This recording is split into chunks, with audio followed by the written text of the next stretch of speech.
accept the decision of the independent prosecutor of Canada. Honourable Government House Leader. Once again, we on this side will always respect the work of committees. We on this side will always respect the independence of the judicial system. We on this side will always respect the independence of offices of Parliament. We on this side will always protect Canadian jobs and stand up for them. We know that our plan is working, and that's why Canadians have created over 800,000 jobs since we took office. Do you want to know the record of the Conservatives? They had the least amount of growth, the worst growth since the Great Depression. Now we know why, because they will not stand up for Canadian jobs. Thank you, Mr. Speaker. The Honourable Opposition Leader. Mr. Speaker, again, she's saying things that just aren't true. We know they tried to interfere with an independent legal officer. They tried to get the former Attorney General to change her mind. She said no. She said no on multiple occasions. In her view and the view of the independent Crown Prosecutor, SNC-Lavalin, based on serious corruption and bribery charges, did not qualify for one of these deals the way the Liberals themselves wrote it. Now they're trying to hide behind crocodile tears that nobody is believing. Now here's a very specific question for the House Leader. Did anyone in the Liberal government communicate to SNC-Lavalin? The Honourable Government House Leader.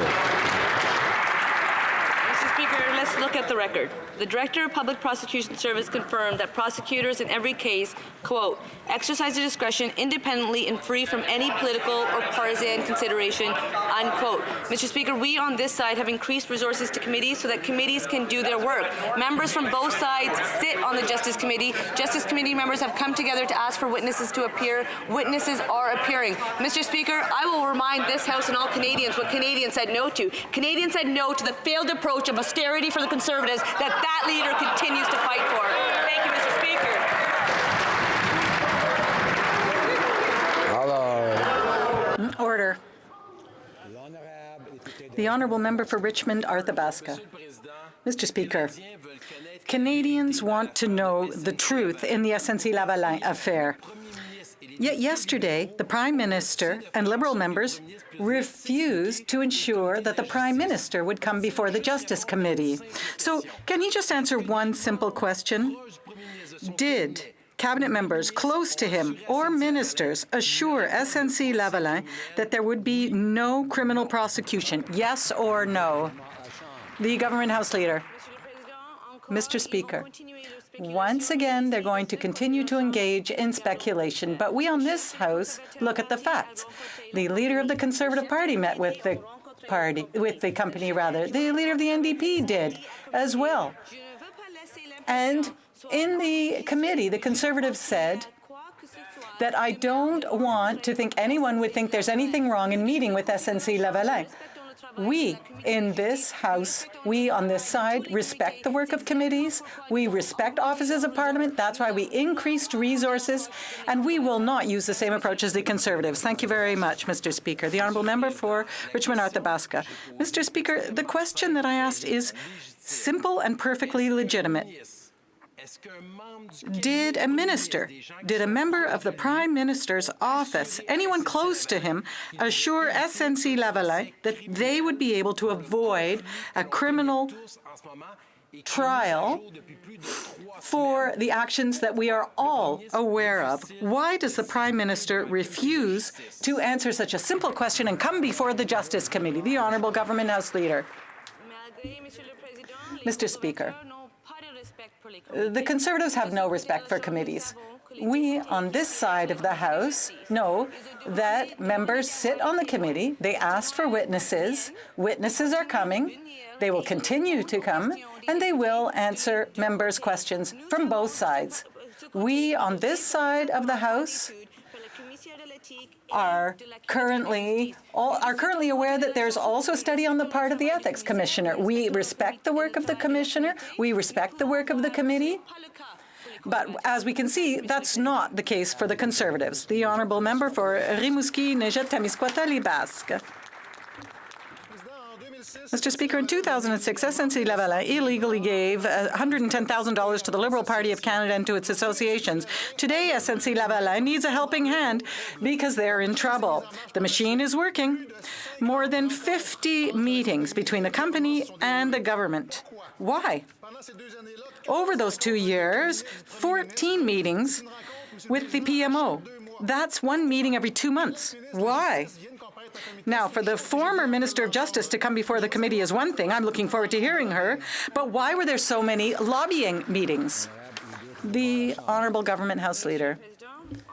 Mr. Speaker, once again, the NDP leader met the company. The Conservative leader met the company. I apologize. Both party leaders met with SNC-Lavalin. Everyone knows that, and no one's hiding that. Now, we know that the members sitting on the Justice Committee are doing their work. We on this side of the House have confidence that they will do their work, and we are also confident that witnesses will answer questions. The Honourable Member. Mr. Speaker, I think there's a difference between 2 meetings and 50 meetings.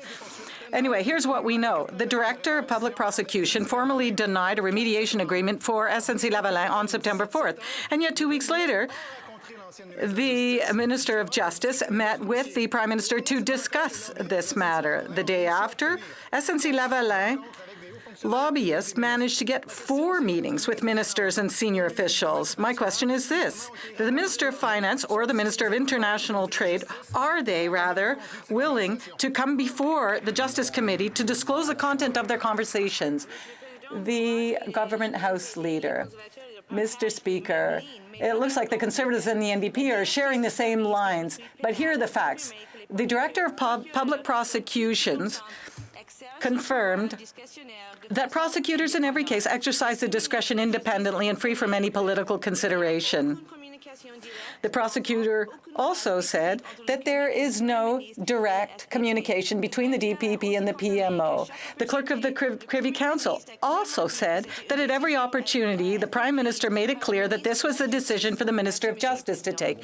Thank you, Mr. Speaker. Hey. Speaker, yesterday's letter from the former Justice Minister shows the extraordinary steps she's had to go to force this Prime Minister's hand to lift the legal gag order so she can speak truth to a parliamentary committee. But she's not the only person we need to hear from in the SNC scandal. We noticed that there were numerous attempts by Prime Minister's staff to pressure into intervening in an independent legal investigation after it was found out that SNC was not eligible, and they used a manifestly illegal argument, which is economic interest. So in the interest of fairness, will the Prime Minister agree that Katie Telford and Jerry Butts and the rest of his staff will also testify in this hearing? The Government House Leader. Mr. Speaker, that is one of the many members that was denying that members of the Justice Committee could do their work and would be able to meet. Today, that committee is meeting. That member, his party, as well as the Conservatives, they said that the Justice Committee will not be calling for witnesses. Mr. Speaker, witnesses are appearing, they're answering questions. That member, his party, as well as the Conservatives, they said that the former Attorney General would not be invited to speak. Members of the Justice Committee invited her to speak. She will be speaking. They need to stop undermining the work of committees. They need to start respecting our institutions so that Canadians know that they can as well.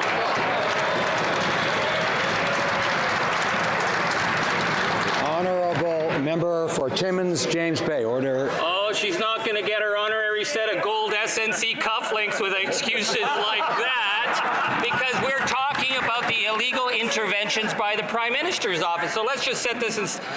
Prime Minister and the clerk met with the former Justice Minister September 17th. She said no. A PMO official met her December 5th. She said no. PMO staff met with her staff December 18th. They said no. Then the clerk of the Privy Council met with her on December 19th, and she said no, and she was removed from her position soon after. So in the interest of corruption, I ask the Prime Minister, when does no mean no for the Liberal Party? Honourable Government House Leader. Once again, let's look at the record. The Director of Public Prosecution Service confirmed that prosecutors in every case exercise their discretion independently and free from any political or partisan consideration. The Clerk of the Privy Council also confirmed that at every opportunity, verbally and in writing, in December, the Prime Minister made it clear that this was the decision for the Prime Minister of Justice to take. Mr. Speaker, we on this side, we lower taxes on middle-class Canadians so that we could increase them on the wealthiest 1%. The NDP said no to that measure. We on this side, we brought in the Canada Child Benefit. Today's Stats Canada confirmed that 278,000 kids have been lifted out of poverty, over 800,000 Canadians. The NDP...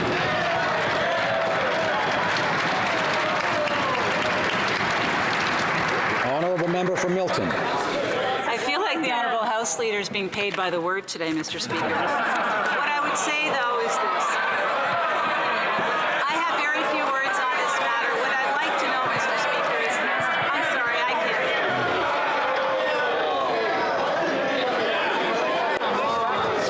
can't. Order.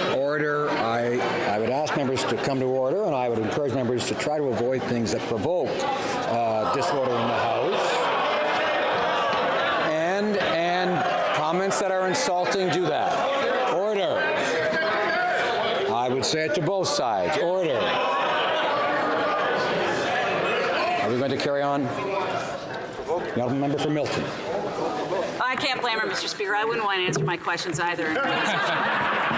Mr. Speaker, I have one question that's very simple, and I'd like to know this. I'd like to know that between September 4th and October 10th, did the Prime Minister, the Prime Minister's office, any cabinet minister, any lobbyist, anyone associated with the Prime Minister's office indicate to SNC-Lavalin or give assurances that they would be able to get a deferred public... The Honourable Government House Leader.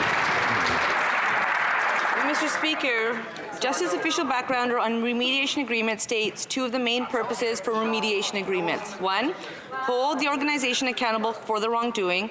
2, reduce harm that a criminal conviction of an organization could have for employees, pensioners, stakeholders, and other third parties who did not take part in the offense. Mr. Speaker, the record shows that the leader of the Conservative Party met with the company. We know that the leader of the NDP met with the company. We know that that deputy leader herself said on the record at Justice Committee there's nothing wrong with meeting the company. We on this side will focus on Canadians, Mr. Speaker.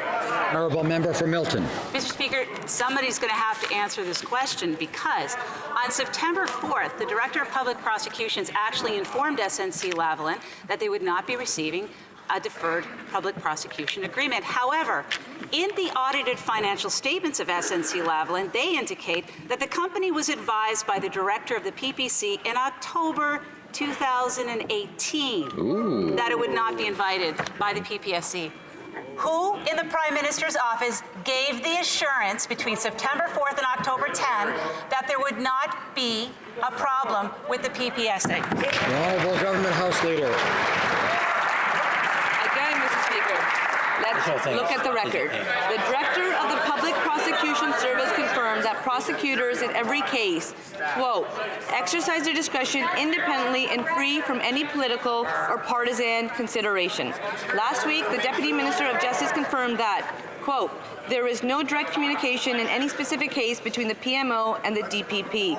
The Clerk of the Privy Council also confirmed that, at every opportunity, verbally and in writing, in December, the Prime Minister made it clear that this was a decision for the Minister of Justice to take. We on this side will not undermine the work of committees or the Commissioner like the Conservatives. Honourable member for Milton. I'm going to break it down super simple, Mr. Speaker. On September 4th, the Director of Public Prosecutions told SNC-Lavalin that there would be no agreement coming their way.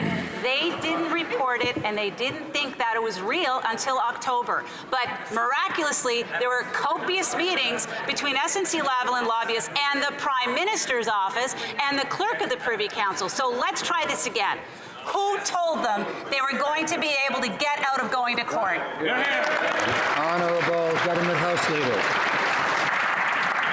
Mr. Speaker, it's once again not surprising that the Conservatives will undermine the work of committees.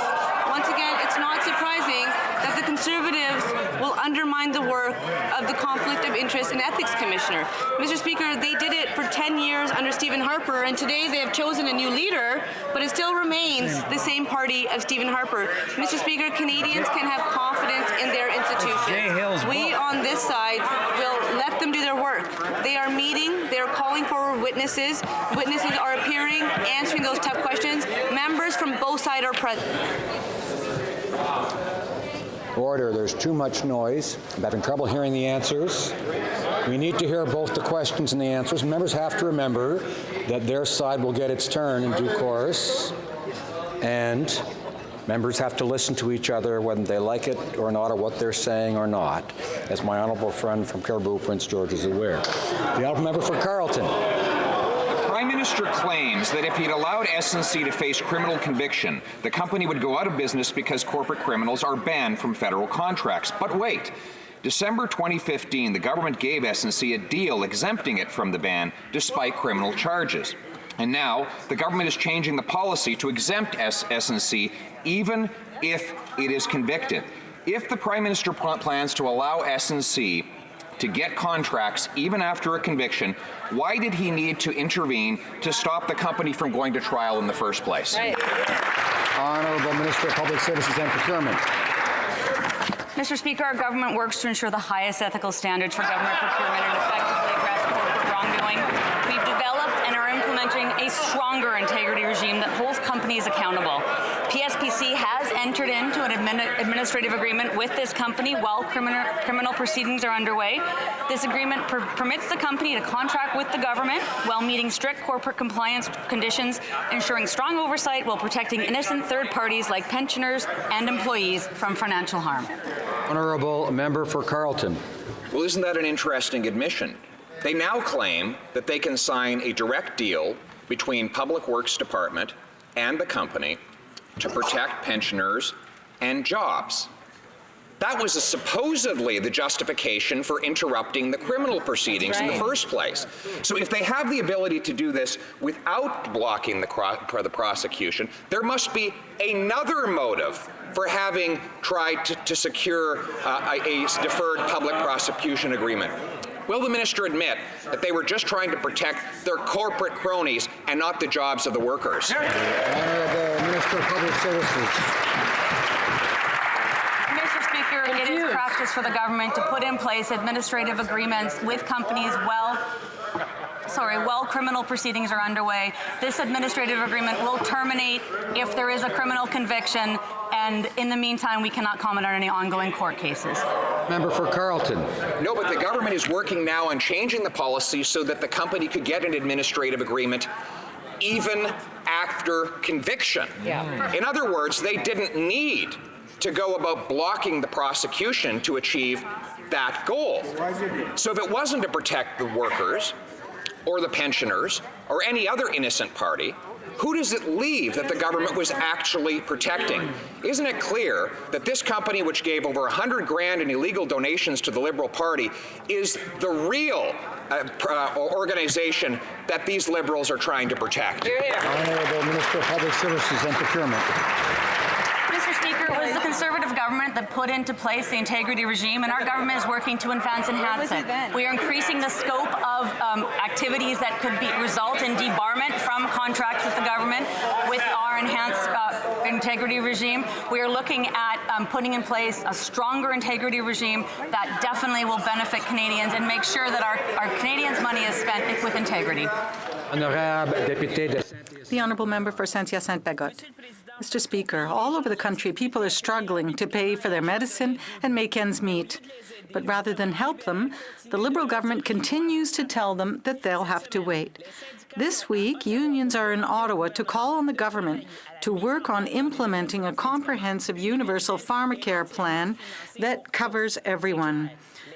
Clearly, people want a comprehensive, universal, single-payer delivered pharmacare plan that covers everyone equally. What is this government waiting for? The Honourable Minister of Health. Thank you, Mr. Speaker. Contrary to the NDP, on this side of the House, we do our homework. We are ensuring that we are going to implement a plan that will help all Canadians. Mr. Speaker, we created an advisory group on implementing a national pharmacare plan, and I look forward to hearing the committee's recommendations. We'll be receiving the report later this year. Mr. Speaker, too many people skip the medicine they need because the prices are too high. All Canadians deserve coverage, but instead the Liberals are cooking up a half-baked plan that leaves workers out. Don't the Liberals know that employer coverage isn't what it used to be? Corporations corporations have been rolling back benefits on working people, leaving them with not only less coverage, but often no coverage for the drugs they need. Canadians want a comprehensive, universal, single-payer delivered pharmacare plan that covers everyone equally. Why are the Liberals refusing to listen? Very good. Honourable Minister of Health. Thank you very much, Mr. Speaker. Mr. Speaker, with something as important as a national pharmacare program, this side of the House wants to get it done right, and that's why that we are doing our homework. I am very pleased that we've put it together an advisory council on the implementation of a national pharmacare program. We have 6 Canadian experts that are looking at this matter and having conversations with Canadians. I look forward to receiving the report later this spring in order to meet the needs of all Canadians. Thank you, Mr. Speaker. Honourable Member for St. Albert, Edmonton. Yesterday at the Justice Committee, retired Judge Mary Ellen Turpel-Lafond testified that public officials must be able to point to lawful authority for their actions. So, what lawful authority did the Prime Minister have to conspire to stop the criminal trial of a company charged with bribery? What lawful authority? The Honourable Government House Leader. Mr. Speaker, in Canada, we have a rule of law. In Canada, we have a system that works. Canadians can have confidence in that system. Members of the Justice Committee, members from both sides of the aisle, sit on the Justice Committee. That member that asked a question is actually a member of the Justice Committee. He knows very well that witnesses are appearing, that have been asked to appear. Witnesses are answering questions. We on this side have confidence in the work of the Justice Committee. It's really too bad that that member and his party do not. Thank you, Mr. Speaker. Member for St. Albert, Edmonton. Mr. Speaker, instead of respecting the former Attorney General and the independence of her office, the Prime Minister instead launched a concerted campaign to change her mind, a concerted campaign to interfere with the independence of the Office of Attorney General. What lawful authority did he have to do that? Here, here. Honourable Government House Leader. Mr. Speaker, that member continues to speculate rather than look at the facts. So let's look at the record so that Canadians can be reassured that they can have confidence in their institutions. The Director of Public Prosecution Service confirmed that prosecutors in every case exercise their discretion independently and free from any political or partisan consideration. Last week, the Deputy Minister of Justice confirmed that there was no direct communication in any specific case between the PMO and the DPP. The Clerk of the Privy Council also confirmed that at every opportunity, verbally and in writing, the Prime Minister said it was a decision. The Honourable Member for Charlebourg-Saint-Charles. Mr. Speaker, the Government House Leader often tells us to look at what's happening in the Justice Committee. But yesterday, let's talk about that committee, the retired Judge Mary Ellen Turpel-Lafond testified that all public officials must be able to point to lawful authority for their actions. So, can the Prime Minister tell us what lawful authority he used to attempt to stop the criminal trial of a company charged with corruption? The Honourable Government House Leader. Mr. Speaker, we on this side of the House, on the government side, under this Prime Minister's leadership, have increased resources for committees so that they can do their work. We know that the members sitting on the committee, members on both sides, are doing their work. They're asking for witnesses. They're calling for those witnesses. Witnesses are coming before the committee and answering questions. But what's very interesting here is that the Conservatives, including this member, claim they have no intention of jeopardizing jobs at SNC-Lavalin. But the member for Carleton, in English, is saying something completely different. He said, the Honourable Member for Charlebourg-Saint-Charles. Mr. Speaker, one thing is clear. The Justice Committee exists, yes, but the Prime Minister refused to come and appear before that committee. Mr. Speaker, it's also clear that the PM and his team put pressure on the former Attorney General to stop a criminal prosecution. And because they couldn't come to an agreement, the Prime Minister did what? Well, he fired her on the spot. Now, all Canadians realize that what the government was saying about being feminist and transparent was a joke. Again, Mr. Speaker, what lawful authority did the PM have to attempt to stop the criminal prosecution of SNC-Lavalin? The Honourable Government House Leader. Mr. Speaker, we on this side of the House trust our government institutions, and we trust the Justice Committee. The clerk of the Privy Council confirmed that at every opportunity the Prime Minister made it clear that this was a decision for the Minister of Justice to take. Now, Mr. Speaker, this is really interesting. Let's be clear about something. That member opposite said that he had no intention of jeopardizing jobs at SNC-Lavalin. He said it himself. But the member of Carleton in English said that they wanted to shut down that company and they weren't afraid of saying so. They have to come clean with Canadians. The honourable member for Rosemont-la-Petite-Patrie. Mr. Speaker, after 8 years here, it seems that nothing could surprise me, and yet the Liberals can. With respect to the Trans Mountain expansion, the National Energy Board report concluded that it does not respect Indigenous rights and that it will endanger our environment and harm endangered species, but the Liberals say it's in the national interest. So for the Liberals, does this mean that protecting our environment and respecting First Nations is not in the national interest? The Honourable Minister. Mr. Speaker, we want to grow the economy and protect the environment. We have put over $1.5 billion into protecting our environment. We are following the guidelines of the Federal Court of Appeal. Now, we want to help Canadians. We want to work both for the economy and the environment. This genius pipeline-owning Prime Minister, you know, the one who handed over $4.5 billion to a Texas oil company after their pipeline got thrown out of court?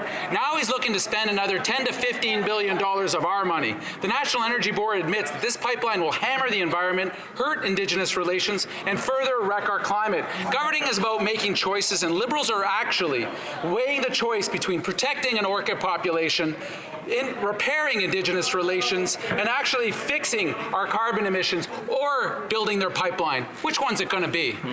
Honourable Parliamentary Secretary. Mr. Speaker, the court provided us with a clear path to move this project forward in the right way, and that is what we are delivering. The member for Skeena-Bulkley Valley, a supporter of the LNG Canada project that will go through his riding and create 10,000 good jobs, seems to pick and choose the pipelines he supports. And the NDP caucus seems to think he can pick and choose which court rulings they listen to. We know that how important this process is to Canadians.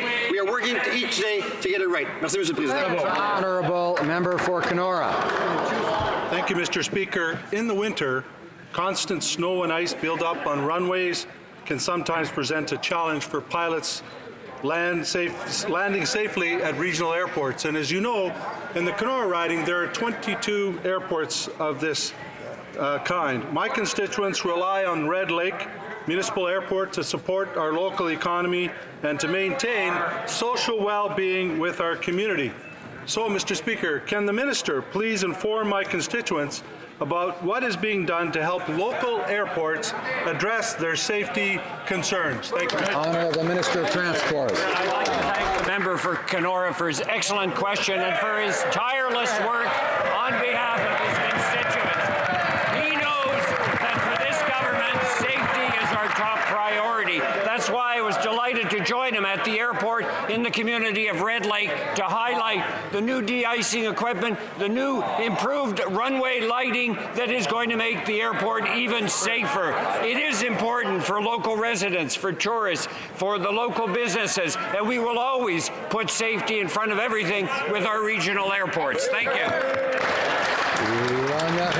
The honourable member for Louis Saint-Laurent. Mr. Speaker, at the beginning of the year, when the Prime Minister fired the former Attorney General, he said that there had to be a separation between criminal procedures and politics. And Mr. Speaker, this is at the very heart of the Liberal scandal that's been shaking the country for weeks.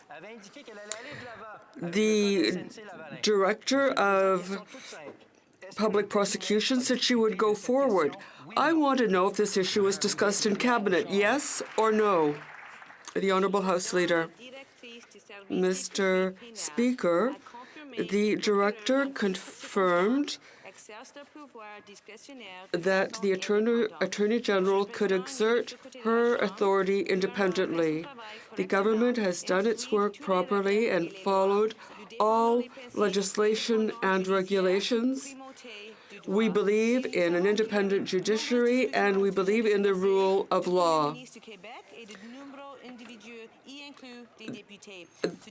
This file is now under study by the Ethics Commissioner and the Justice Committee. The Honourable Member for Louis Saint-Laurent. Mr. Speaker, it seems to me that the former Attorney General had to deal with pressure on 3 different occasions by the Prime Minister, by his Principal Secretary, and by the #1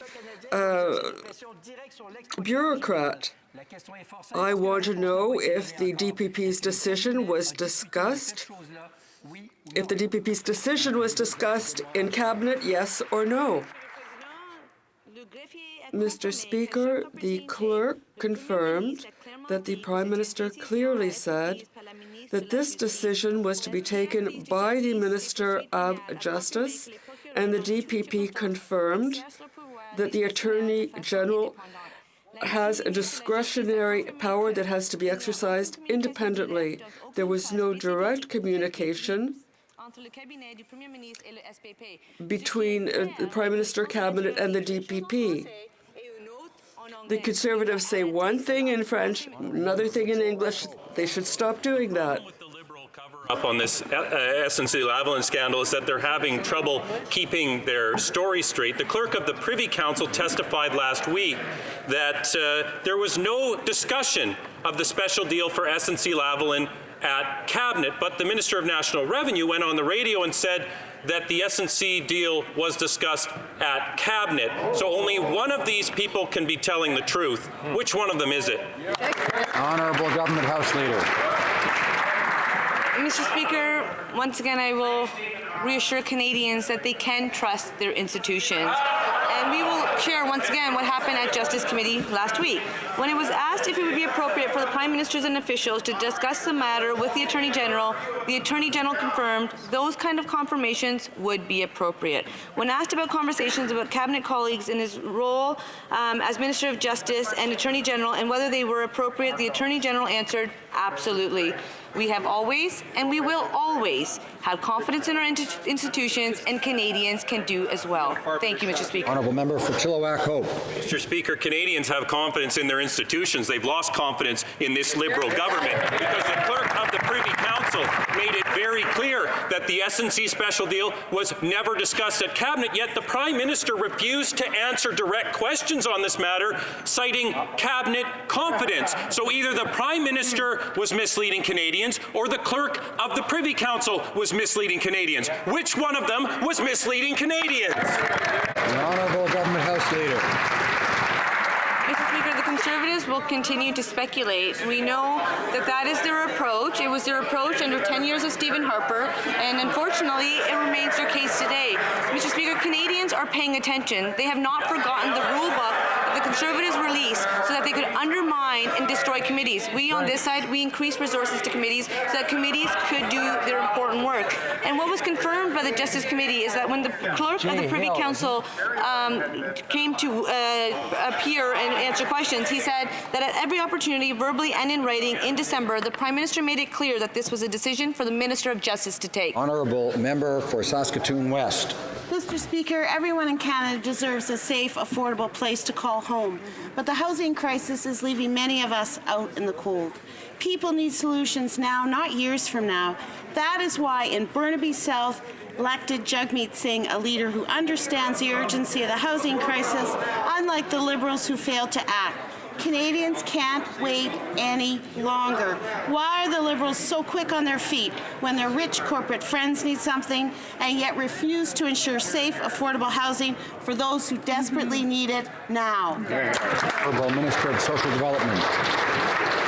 Thank you, Mr. Mr. Speaker, and I would like to start to thank the member opposite for raising this very important question of a housing crisis that exists in many parts of Canada. And that's because for too many years, the federal government wasn't a leader and wasn't a partner in housing. That has changed since 2016. We have invested $5.7 billion additional dollars, have helped 1 million families. Last year, we launched the historic first ever national housing strategy, which is going to transform the era of housing that we look forward to working with provinces and territories. Member for Hamilton Mountain.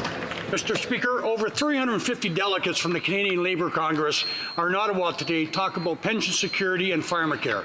They echoed similar concerns brought by the Coalition of Retiree Organizations last week in Ottawa.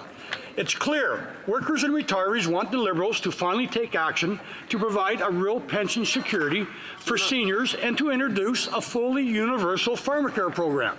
Canadians are no longer buying the empty promises. They want solutions now. Are the Liberals listening? When will they finally take action? Minister of Seniors.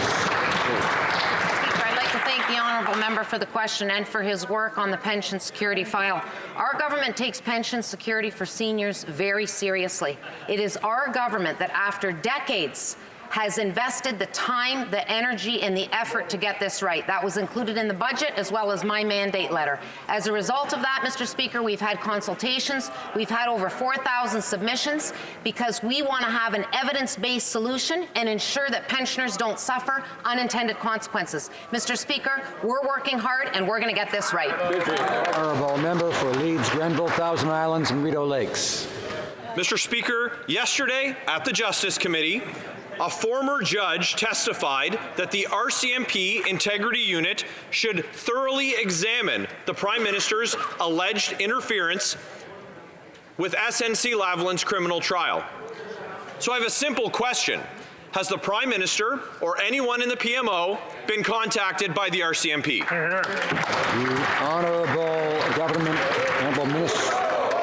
Minister of Public Safety. Speaker, as members of this House should know, the RCMP is totally independent. They never consult the Minister of Public Safety with respect to whether to launch or pursue an investigation, and that is exactly how it should be in a free and open democracy like ours. Member for Leeds, Grenville, Thousand Islands, and Rideau Lakes. Okay, well, Mr. Speaker, that wasn't the question that was asked, and so Canadians deserve an answer to this very simple question. Has the RCMP contacted the PMO or the Prime Minister about this alleged interference in the criminal prosecution of SNC-Lavalin? The Honourable Minister of Public Safety. Mr. Speaker, the honourable gentleman is pursuing what is an absolutely improper line of questioning. The fact of the matter is the RCMP are independent, Mr. Speaker, and they should not be dragged into controversies on the floor of the House of Commons. They enforce the laws of Canada, and they do it at their own volition and discretion, and that is the way it should be in a free and open democracy.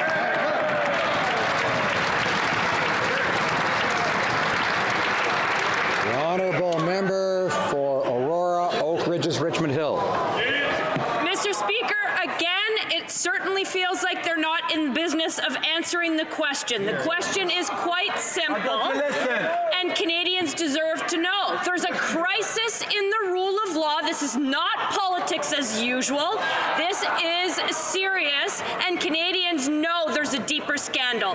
So again, has any current or former cabinet minister or Liberal staffer been contacted by the RCMP over the SNC affair or anything else pertaining to the former Attorney General's portfolio? Yes or no? Honourable Minister of Public Safety. Speaker, we are absolutely not aware of any activity in relation to the RCMP. Neither should we be, Mr. Speaker. The RCMP are completely independent, and they will pursue whatever matters they deem it appropriate to pursue. And for the opposition to attempt to politicize a situation is absolutely improper and contrary to the best interests of law enforcement in this country.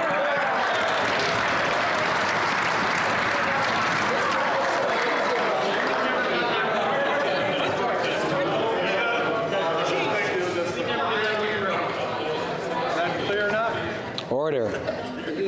The honourable member for Mississauga East Cooksville. Thank you, Mr. Speaker. Our government is focused on improving the quality, the coverage, and most importantly, the price of telecommunication services for Canadians, no matter where they live. Can the Minister of Innovation, Science and Economic Development speak to the latest step our government is taking to ensure that Canadian consumers have the quality services at affordable prices they deserve? The Honourable Minister of Innovation. Mr. Speaker, I'd like to thank the member from Mississauga East Cooksville for his question and also championing affordability issues. As he has highlighted, our government has recently announced a policy directive requiring CRTC to look at competition, affordability, consumer interests, and innovations, because wireless data plans are up to 32% cheaper than the national average in regions with strong competition. We're promoting more competition, more choice, so therefore Canadians can have more affordable plans, Mr. Speaker. The honourable member for Barrie Innisfil. Thank you, Mr. Speaker. My question is to the Minister of Public Safety, and it's a very direct question.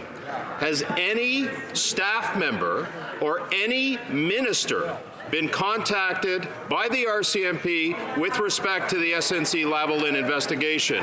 The answer is simple, yes or no. Minister of Public Safety. Order. Speaker, as I replied in my last answer, we are not aware of any such activity in relation to the RCMP. Neither should we be, because the RCMP are completely independent. The honourable member for Trois-Rivières. Mr. Speaker, in the SNC-Lavalin affair, the government claims to be protecting jobs, and the Minister of Transport says that safety is his priority. At the same time, ADM is raking in record profits and asking its employees to agree to unreasonable salary cuts. Now, if that's not an early sign of privatization, I don't know what is. Mr. Speaker, will the minister pledge that jobs connected to safety certificate assessments not be sourced out on the cheap? To get up and talk about the fact that since we were elected, we've created 800,000 great-paying jobs. Mr. Speaker, this year we're transforming the youth employment strategy to make sure that more young people have opportunities to succeed in the workplace. We are ensuring that every young person who wants an opportunity to apply for a summer job has that opportunity. Mr. Speaker, 70,000 young people across the country will benefit from this. Thank you so much. The honourable member for Hamilton East Stony Creek. Order. Mr. Speaker, our government recognizes how important science is in Canada, and we rely on science every day for clean air and water, to improve health care for Canadians, and to contribute to exciting new breakthroughs that help prepare us for the jobs and economy of tomorrow. We also know that when we invest in women, we strengthen our economy for everyone. So can the Minister of Science and Sport tell the House how we are increasing inclusion at our universities? The Honourable Minister. Mr. Speaker, let me say that our government understands that research excellence and equity go hand in hand. And with that, I'd like to acknowledge the extraordinary Professor Donna Strickland, who won the Nobel Prize in Physics. She is only the third woman in history to do so. The first one in 55 years. We have made changes to the Canada Excellence Research Chairs, the Canada Research Chairs, and we will be bringing Athena Swan to Canada. Thank you, Mr. Speaker. The honourable member for Calgary Nose Hill. The illegal trip to the Aga Khan's Billionaire Island, the lucrative clam fishing contract directly awarded to an in-law, investigations on shady land deals in Brampton, 4 groping scandals, including the feminist Prime Minister himself now obstructing justice to prevent the rich executives accused of bribing the Gaddafi regime from facing a trial. Enough is enough. Why are there two sets of rules, one that benefits the Prime Minister and his cronies, and one that hurts everyone else? The Honourable Government House Leader. Mr. Speaker, that member has definitely demonstrated where the priorities of the Conservatives are at. We on this side, we have respect for committees, we have respect for the independence of the judicial system, we have respect for officers of Parliament. Mr. Speaker, we on this side lower taxes on middle-class Canadians by increasing them on the wealthiest 1% of Canadians. Conservatives voted against it. We on this side introduced the Canada Child Benefit, tax-free benefit. Today's Stats Can has confirmed 278,000 kids have been lifted out of poverty. Over 800,000 Canadians are benefiting from this program. The Conservatives voted against it. Our focus will always be Canadians.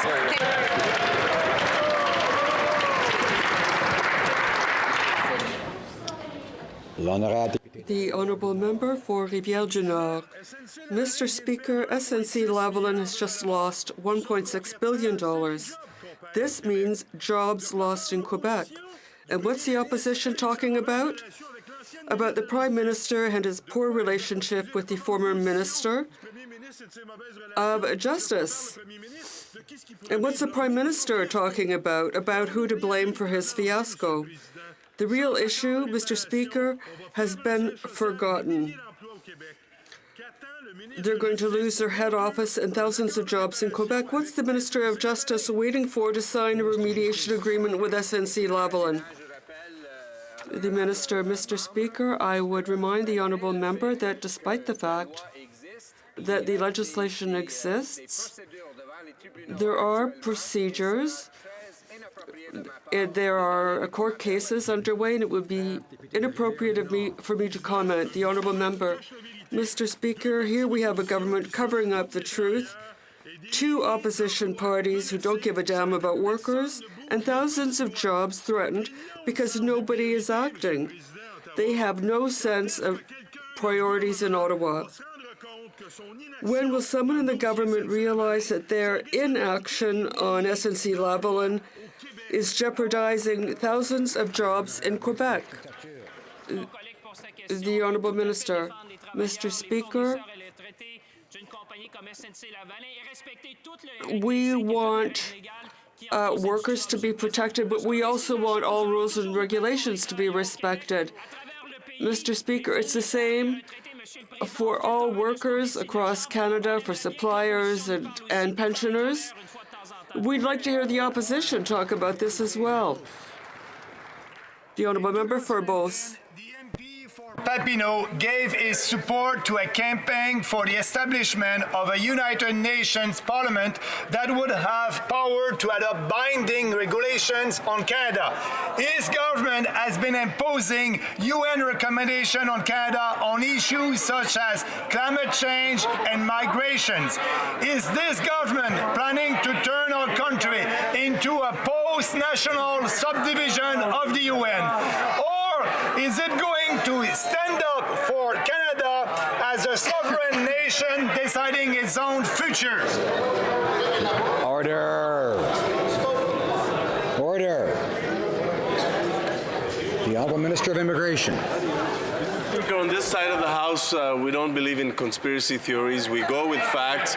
The UN Global Compact on Migration is a framework agreement that allows countries to work together on issues such as foreign credentials recognition, which is a benefit for Canada. In fact, a lot of the measures in the agreement are actually other countries catching up to what Canada is already succeeding. We will never apologize for being the world leader in settlement and integration of newcomers. Why? Because it's in our economic interest, it's the right thing to do, but it's also the smart thing to do. We're leading the world in talent attraction and investment, because investment, Mr. Speaker, follows talent.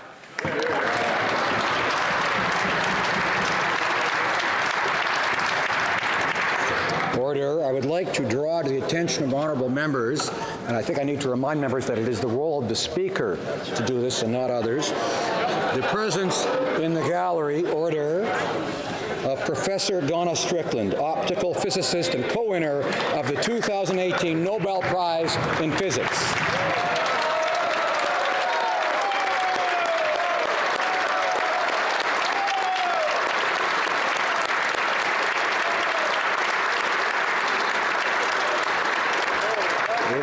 It is also my great pleasure to draw to the attention of honorable members the presence in the gallery of a delegation from the Senate and the Chamber of Deputies of the United Order.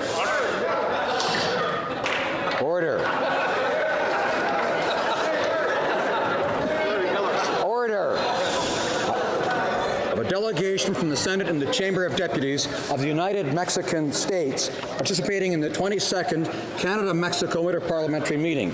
This delegation is led by Senator Antares Guadalupe Vasquez and Deputy Alfredo Clemente Benuelos.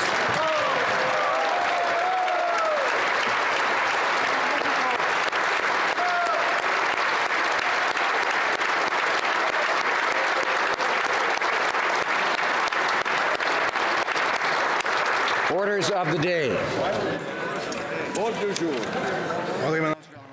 Government orders, government bills, resuming debate on Bill C-83, an act to amend the Corrections and Conditional Release Act, and another act.